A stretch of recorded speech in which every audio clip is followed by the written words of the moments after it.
em dias maus, quando tudo parece o contrário, o Senhor vem com a palavra tão linda, dizendo que proverá. Eu quero que vocês abram as Bíblias de vocês em Gênesis 22, onde Deus prova Abraão. Essa é uma das histórias mais conhecidas da Bíblia. Nós ouvimos desde o ministério infantil, e para quem não conhece, hoje a gente vai falar um pouquinho dela. Quando Deus, Ele chama Abraão, e o chamado é um chamado diferente. Ele vai chamar Abraão para fazer uma entrega, e uma entrega muito difícil. Entregar o seu próprio filho. E quando ele recebe esse chamado, ele pega tudo que é necessário e parte. E em 3 dias, ele chega nesse lugar e o momento extremo ali acontece. E enquanto Abraão está nesse caminho, só vou me atentar a Gênesis 22:14, onde a palavra nos diz: Abraão deu àquele lugar o nome, o Senhor proverá. Por isso, até hoje se diz, no monte do Senhor se proverá. E hoje em dia, como é que isso acontece comigo e com você? O Senhor tem um objetivo de nos conduzir para perto dele. O objetivo do Senhor é que estejamos cada vez mais próximos dele. Então ele faz caminhos para que nós nos direcionamos para a vontade dele. Só que no nosso dia a dia acontecem muitas coisas. E a gente acha que sempre Deus vai nos conduzir para aquele caminho que queremos. Aquele caminho onde planejamos. Passamos uma vida inteira, quem sabe, planejando. Mas não é bem assim que acontece. Não é desse jeito que acontece. Em Isaías 55, versículo 8, fala muito bem sobre isso, onde o próprio Deus diz que os meus caminhos não são os teus caminhos, nem os meus pensamentos são os seus pensamentos. Então, não adianta a gente querer torcer o braço de Deus e fazer com que Ele faça a nossa vontade. Há uma soberania aí, e Ele nos permitiu que nós tivéssemos o livre arbítrio para podermos escolher ouvir e atender ou não. Abraão era um homem de Deus. Ele andava em fidelidade a Deus. Mas Deus chamou ele e disse: Abraão, preciso agora te ver. Pega o teu filho e vai para um lugar onde eu vou te ensinar, aonde eu vou te mostrar. O que Deus faz, e esse lugar que Ele nos conduz, você pode olhar e dizer: meu Deus, eu vou morrer. O caminho parece de morte, mas Deus, Ele nos conduz para um lugar difícil para sermos aperfeiçoados. Deus não tem propósito de morte, porque Ele é o Deus da vida. Mas Ele nos conduz para que sejamos mais parecidos com o próprio Jesus. Não fique pensando que quando uma situação difícil se levantar em sua vida, foi o diabo que fez. Muitas pessoas não entendem o chamado de Deus e repreendem a ação de Deus. É uma situação difícil, mas diz assim: está repreendido. Repreender o próprio Deus, porque a ação de Deus nos aperfeiçoar. Nós e o movimento evangélico de hoje associa a Deus a só o que é bom. Deus é bonzinho e tolera todas as coisas e faz tudo o que eu e você quer. Na verdade, o gênio da lâmpada, né? A gente quer e ele tem que atender. E não é assim. Deus nos conduz a lugares difíceis para um aperfeiçoamento. E nós temos que estar muito atento à direção, porque o final sempre, sempre, sempre, eu digo sem medo, vai ser lindo, vai ser bom, vai ser extraordinário, vai ser perfeito, porque não há nada que Deus faça que não haja perfeição. E eu quero trazer 3 pontos nesse capítulo para vocês, aonde Deus vem nesse tempo falando comigo. A cada situação que se levanta em minha vida, eu peço ao Senhor uma palavra. E o momento de hoje, o momento de já, esses últimos meses, eu pedi ao Senhor que falasse comigo. Porque eu não quero ouvir, nem ver, nem dialogar com nada nem ninguém, a não ser com a voz do Deus Todo-Poderoso. Então eu disse, Senhor, me dá a tua palavra. E ele falou no ponto 1 sobre confiança. No versículo 4, Abraão vai nos direcionar e nos mostrar como se confiar. Mas a gente fala tanto de confiança, mas é algo extremamente difícil. Confiar.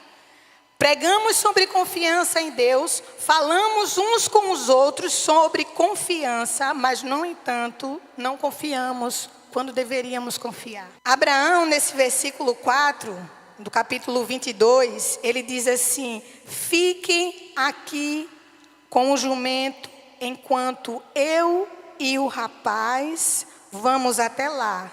Depois de adorar, voltaremos. Só o finalzinho do versículo. Abraão, ele fala com uma convicção: vamos lá e voltaremos. Eu e o rapaz. No versículo 8, ele mais uma vez, talvez, ou digo eu, não as escrituras, que ele foi ali com o coração destroçado. Ele totalmente entregue a Deus, mas foi um pedido difícil.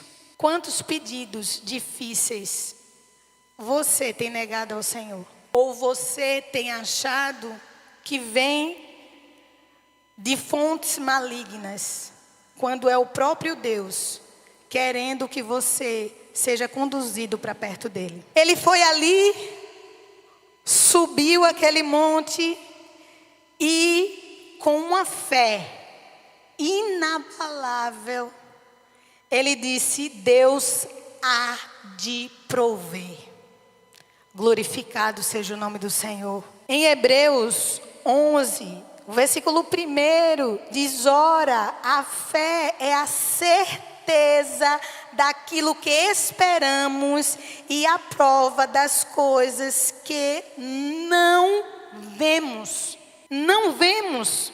Eu aprendi de forma muito difícil que nada na vida é fácil, mas eu digo assim: eu minto porque eu digo que eu confio desconfiando. Eu digo que estou confiante, mas na verdade, lá no íntimo, onde Jeremias, lá no capítulo 17, no versículo 9 e 10, ele vai falar sobre o nosso coração e que o Senhor sonda o meu e o teu coração. Então, se ele sonda o meu e o teu coração, ele está vendo o quanto eu estou mentindo, dizendo que confio, desconfiando. E para que você perceba mais ou menos o peso do que Deus sente quando olha para mim e para você, dizendo que confiamos. Você já parou e imaginou que você pode estar em algum lugar onde pode chegar de repente seu marido, ou sua esposa, ou seu filho, ou algum amigo. E você está conversando com outra pessoa, mas você diz assim: eu não confio em fulano. Fulano está atrás da porta, ouvindo. Como é que se fosse você, esse fulano, como é que você ouviria isso? Você ouvir que alguém desconfia de você. Qual o seu sentimento? Como é que você olha para aquele amigo do trabalho e eu estou conversando com o pastor Max e eu digo assim: não confio no André, no pastor André. Ele vai olhar para mim como? Qual é o sentimento? Isso mexe você? Isso deixa você chateado, triste, questionador? Por quê? O que é que eu fiz para não confiar em mim?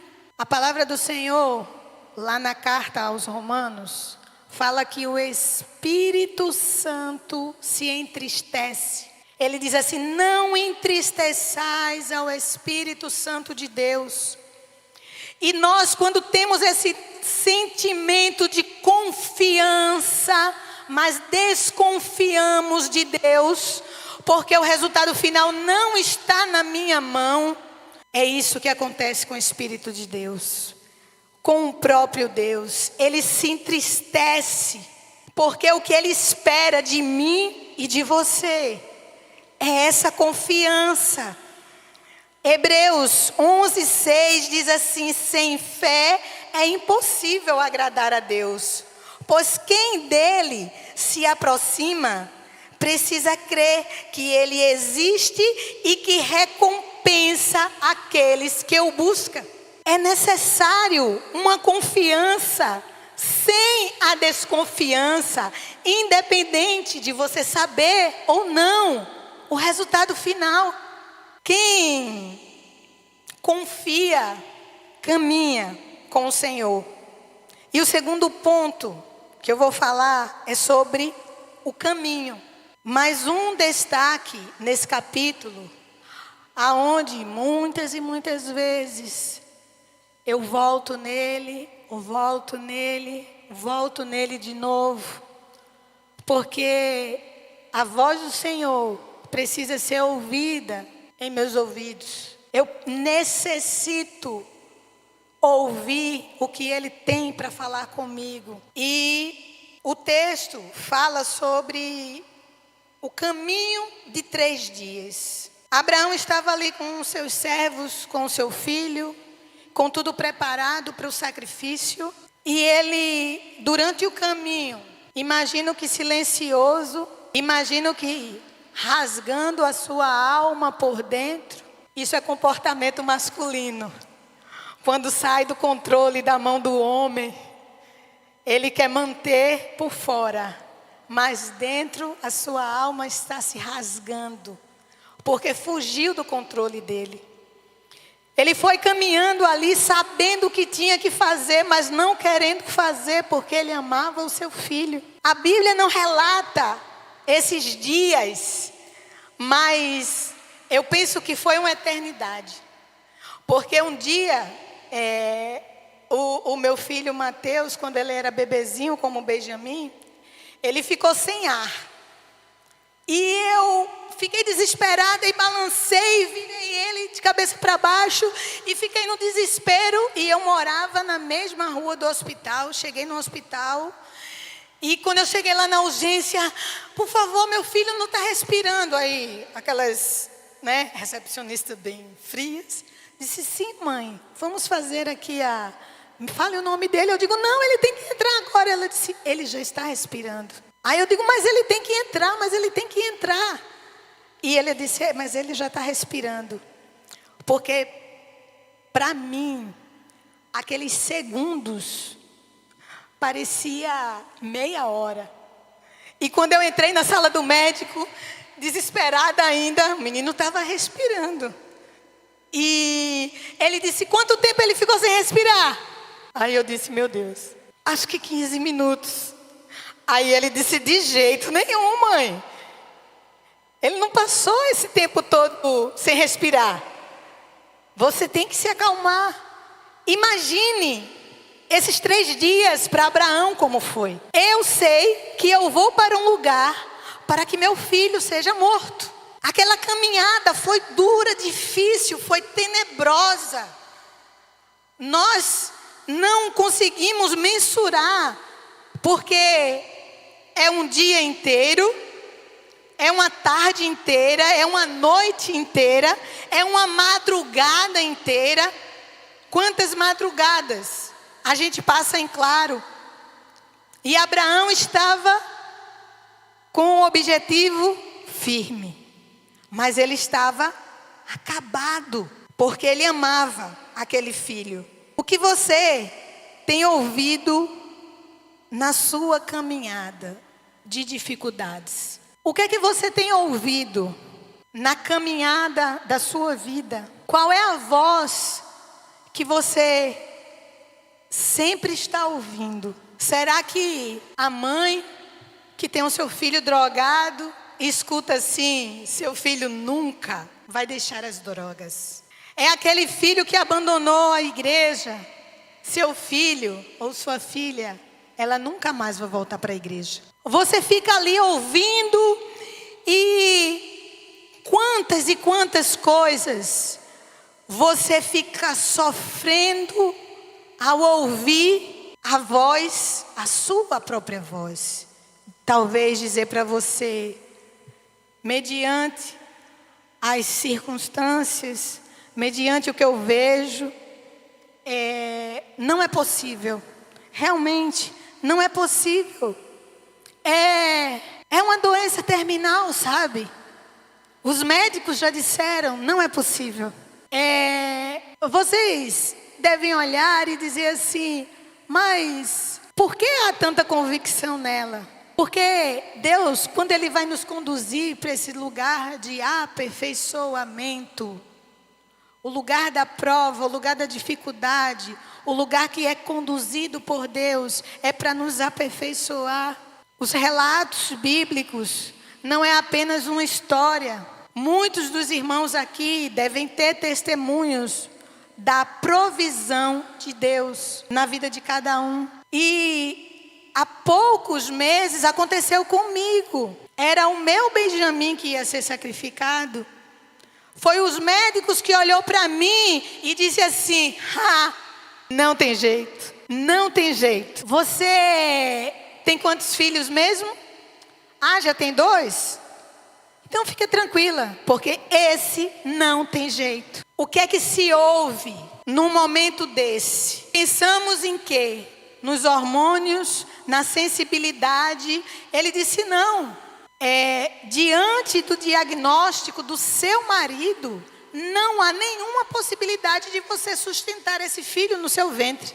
Não há possibilidade. Lembra, primeiro, a palavra de Deus. Primeiro, o que Deus disse. Quem tem autoridade na vida do crente, na minha e na sua, é as Escrituras Sagradas, é o que o próprio Deus fala. O homem, a sua mente, o vizinho, o amigo, a circunstância não pode dizer a você qual é o resultado final da sua vida, da sua história, da sua luta. Temos um Deus a quem, agora mesmo cantando, vem me governar. Ele ouviu você chamar, Ele ouviu você dizer que Ele era dono. E se Ele governa a minha e a sua vida, quem tem autoridade é Ele. Não é um médico. Não é um exame. Não é um vício do inferno. Não é um orgulho de um filho ou de uma filha, do marido ou da esposa, que é impossível de ser alterado e modificado. Ele continua sendo Deus Todo-Poderoso, cheio de autoridade e poder, e em todo lugar, por onde Ele anda, onde ele passa, a situação não fica como está. Por onde ele passa, não há como o morto permanecer estendido ali. Onde ele passa, o orgulho não pode ficar ali. Há o quebrantamento, o Deus de toda a glória, o soberano de toda a terra, chega e quebra tudo que não vem dele. E ele restaura, estabelece, levanta de novo, fica novo. Ele providencia diante de tantas coisas que Abraão ouviu. Eu acredito, diante das Escrituras, do que as Escrituras vão relatando, é que, escute bem, para cada questão que você escuta, que eu escuto, da circunstância, da dificuldade, da provação, porque o lado humano está constante. O lado humano, como diz lá em Gálatas 5,16. Eu gosto de versículos, capítulos, passagens bíblicas que me confrontam, que me tiram do lugar onde eu estou, me sacode, me joga de cabeça para baixo, para tirar tudo que não presta de mim e botar o que há de Jesus em mim. E Gálatas 5, versículo 16 em diante, vai falar sobre uma luta que é minha e sua diária. Uma luta do espírito contra a carne. E ouvimos constantemente, mas, claro, a carne. Por quê? Porque é o que eu vejo, é o que eu sinto, está em mim. Ainda eu me apoio no que nossa amiga, né, mulheres? Eva fez lá atrás. Carne, né? Já vem com pecado, então, né? A gente olha e diz assim, é desse jeito, né? Então, assim, a natureza pecaminosa já está em mim? Não, gente, é guerra. É guerra. É guerra. Eu não tenho que admitir que a minha carne tenha domínio sobre mim. Quem tem o domínio, mais uma vez, é o governador de todas as coisas a quem eu me entreguei. Não é a minha carne que me domina. Então, nessa caminhada, pelo que o texto relata, e todas as vezes a convicção de Abraão, é que ele diz assim, para todas as questões, eu sei quem é Deus. Você sabe quem é Deus? Se você sabe quem é Deus, diga assim, diga aí você, para você mesmo. Eu sei quem é Deus. Diga mais uma vez, eu sei quem é Deus. Você tem que dizer, você tem que afrontar a sua carne e dizer para ela, eu sei quem é Deus. Eu sei em quem tenho crido. Eu sei que Ele é poderoso. Eu sei, porque eu olho para trás. Olhe para trás, meu irmão. E veja o que Deus já providenciou na sua vida. Ele não mudou. A palavra dele diz que Ele é imutável. Ele não muda. Ele não tem sombra de variação. Então, as circunstâncias vêm, conversa comigo todo dia e eu digo a ela, eu conheço o meu Deus. Não permita, não faça diálogo com as circunstâncias. Não faça diálogo com ninguém que tire você do que Deus já te deu. A palavra dele é muito rica para a gente desprezar por palavras de qualquer um. Ele é extraordinário. Ele não mente. Ele tem todos os atributos que nós conhecemos. E ainda assim eu vou olhar para ele e vou desconfiar. Não. Nesse caminho de 3 dias de Abraão, nessa caminhada da sua vida, não dialogue com as circunstâncias. Você conteste todo o tempo teste. A palavra é escudo e espada. Então, se a palavra é escudo e espada, eu vou me defender e atacar. É simples.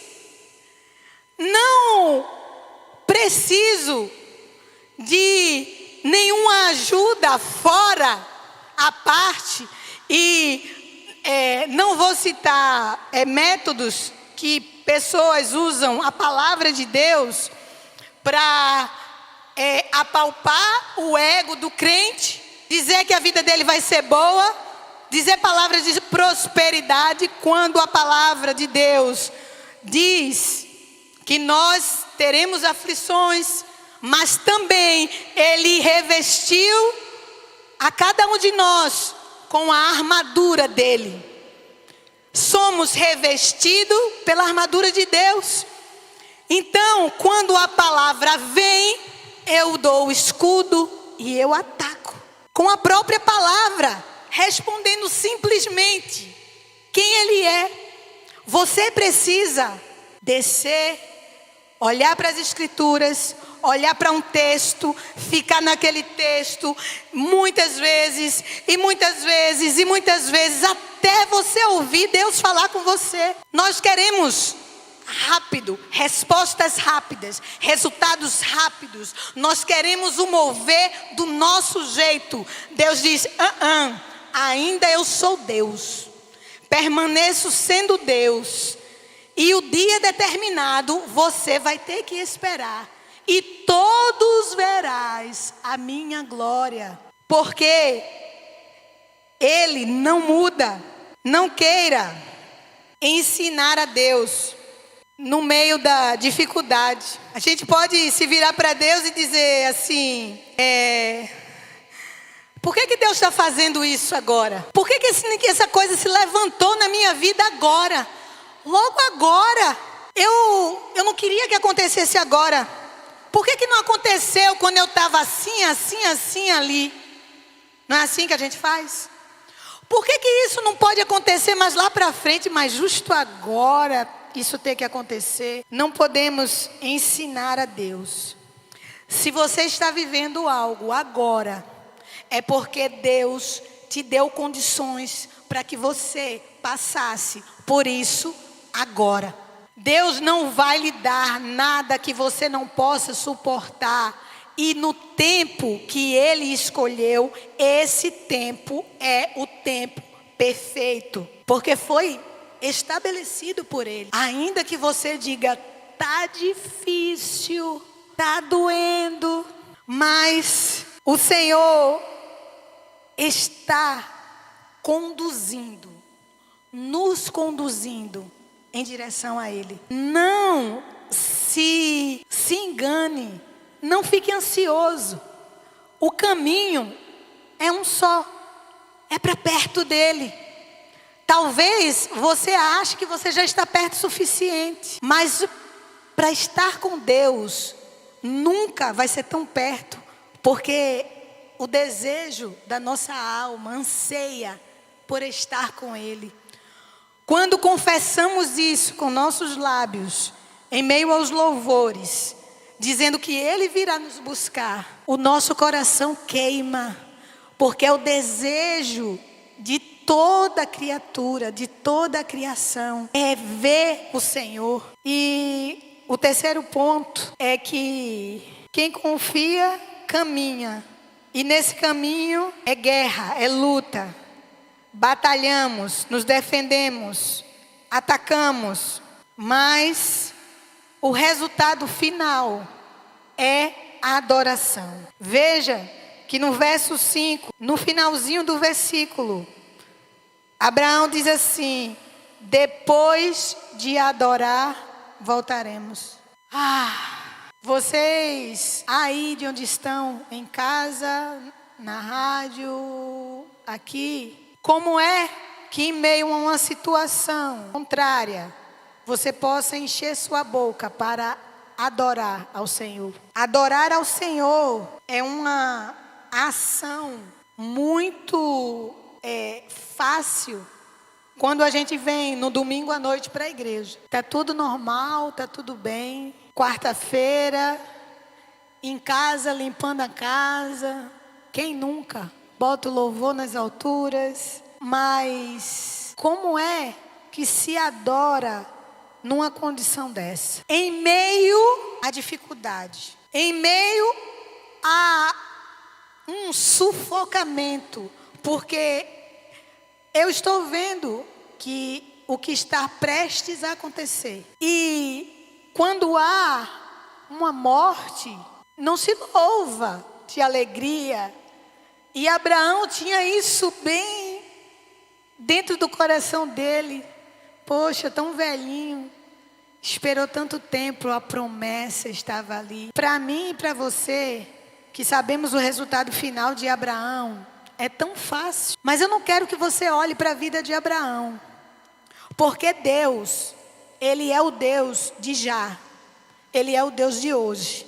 Ele é o Deus na tua vida. Eu quero que tu olhe para a tua vida e coloque a situação de adoração nesse extremo onde você está vivendo. Você precisa deixar, largar todas as outras coisas e se entregar à adoração. Ele me ensina que em meio à dor, em meio a uma incerteza por não saber o resultado final, mas sabendo quem Deus é e que tudo que Ele faz é perfeito, isso me conduz a uma adoração. Eu começo a adorar, a exaltar a Deus. A nossa adoração, ela tem que chegar, a gente diz as narinas do Senhor, mas é a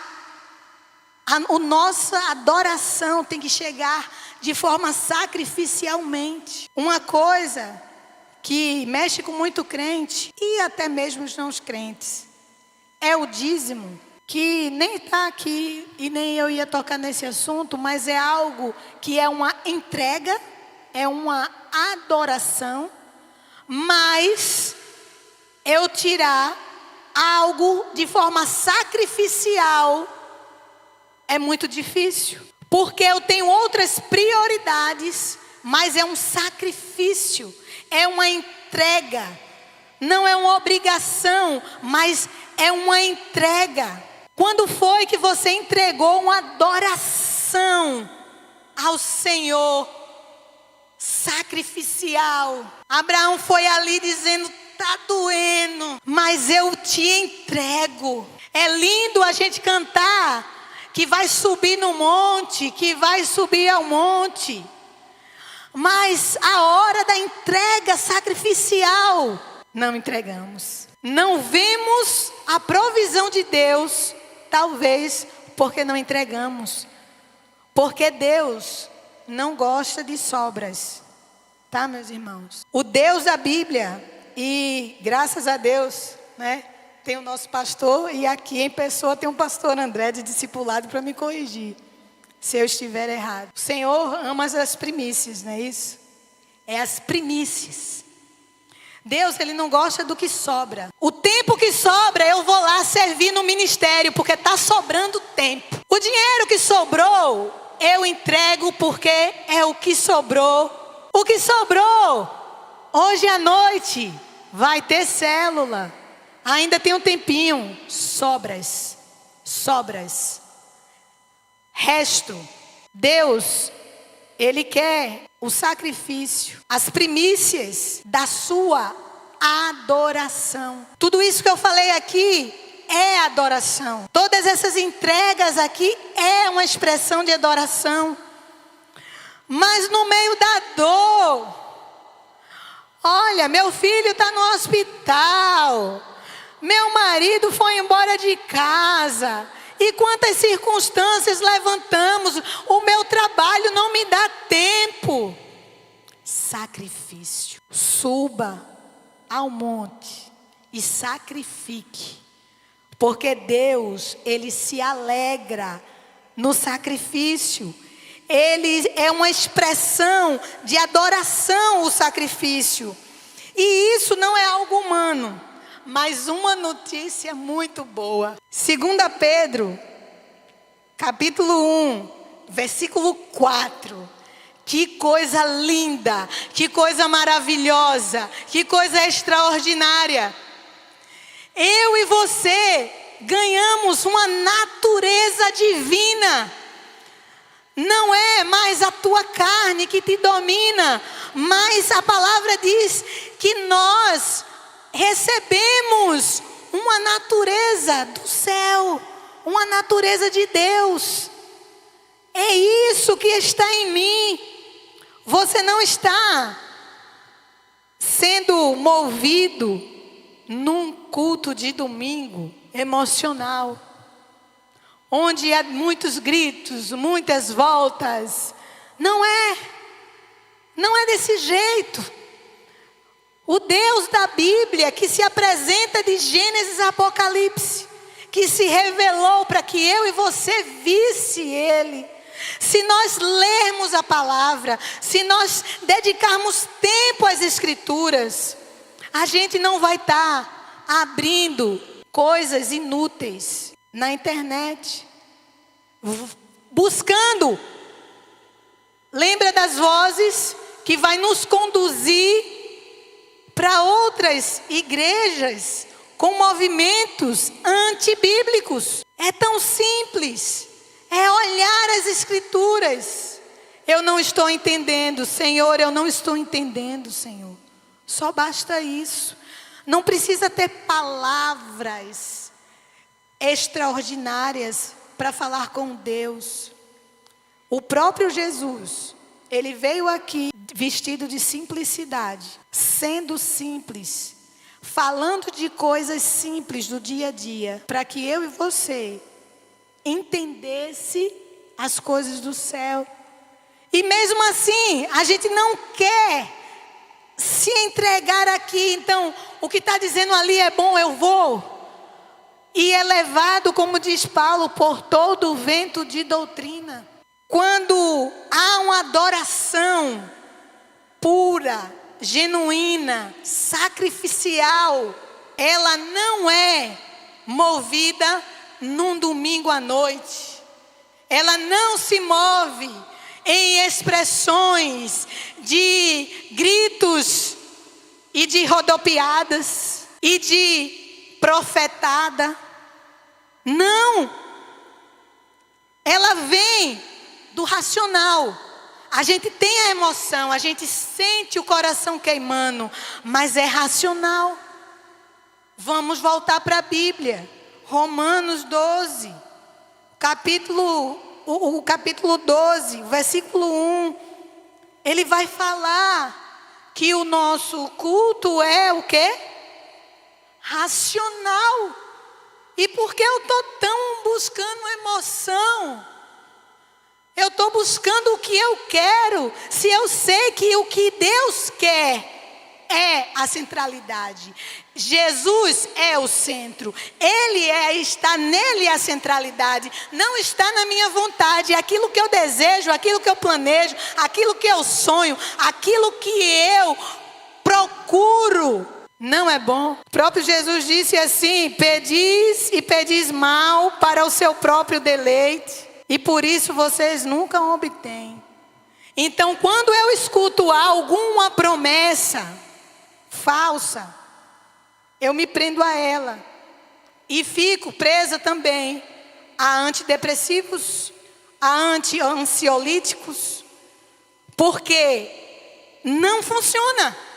Não funciona. Porque não é como a humanidade quer, não é como a humanidade deseja. Desde o princípio, o povo escolhido de Deus, não eram as outras nações, mas era o próprio povo de Deus.